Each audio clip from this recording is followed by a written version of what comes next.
আসসালামু আলাইকুম রহমতুল্লাহ। দেশ দেশের বাইরে যে যেখান থেকে আজকের ভিডিওটি দেখছেন সকলকে জানাচ্ছি আন্তরিক শুভেচ্ছা এবং অভিনন্দন। প্রিয় দর্শক, কোয়েল পাখির ডিম আজকে আমি নিচে নামিয়ে দিব, কারণ আজকে হচ্ছে 14তম দিন। আপনারা সকলেই জানেন 16 থেকে 17 দিনের মধ্যে কোয়েল পাখি ডিম ফুটে বাচ্চা বের হয়। তো আজকে হচ্ছে 14 দিন। তো আমি এই ডিমগুলা, কোয়েল পাখির যে ডিমগুলা এখানে দেখতে পাচ্ছেন, এগুলো আমি নিচে নামিয়ে দেব। তারপরে আগামী 2 দিনের মধ্যে ইনশাল্লাহ বাচ্চা ফুটে বের হবে। প্রথমে আমি নিচে একটি সুতি কাপড় বিছিয়ে দিব এই জায়গাটায়, তারপরে ডিমগুলা নিচে নামিয়ে দিব। প্রিয় দর্শক, আমি এখন ডিমগুলা নিচে নামিয়ে দিচ্ছি।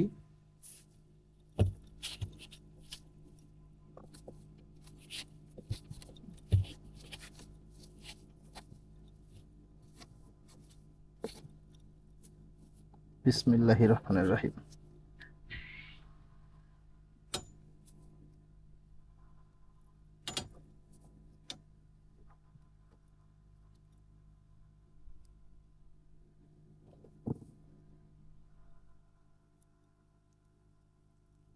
যেহেতু আমার এখানে ক্যামেরাম্যান নেই, আমি নিজে নিজেই কাজ করতেছি এবং নিজে নিজেই ভিডিও করছি, সেই কারণে আমার একটু কষ্ট হয়ে যাচ্ছে।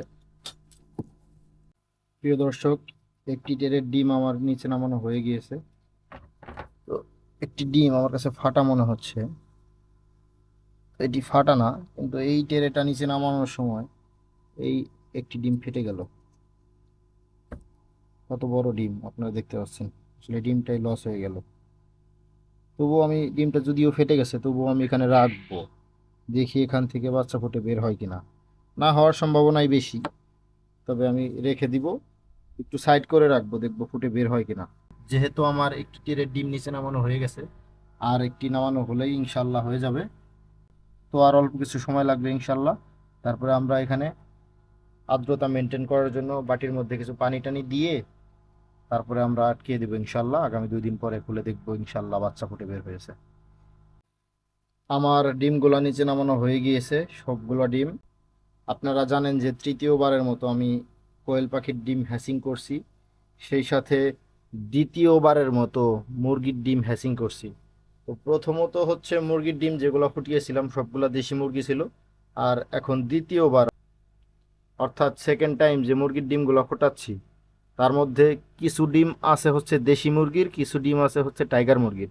এই সামনের যে ডিমগুলো দেখতে পাচ্ছেন এগুলো হচ্ছে দেশি মুরগির, আর উপরে যে বড় বড় লাল টাইপের ডিমগুলো দেখতে পাচ্ছেন এগুলো হচ্ছে টাইগার মুরগির ডিম। টাইগার মুরগির ডিম আমি আগে বসিয়েছি, আর দেশি মুরগির ডিম 2 দিন পরে বসিয়েছি, কারণ কোনটা টাইগার কোনটা দেশি মুরগির বাচ্চা যেন সহজেই পার্থক্য করতে পারি। তো যাই হোক, ইনশাল্লাহ আমার জন্য দোয়া রাখবেন। তো যখন বাচ্চা ফুটে বের হবে আমি আপনাদেরকে দেখানোর চেষ্টা করব। সকলেই ভালো থাকবেন, সুস্থ থাকবেন। আল্লাহ হাফেজ, আসসালামু আলাইকুম ওয়া রাহমাতুল্লাহ।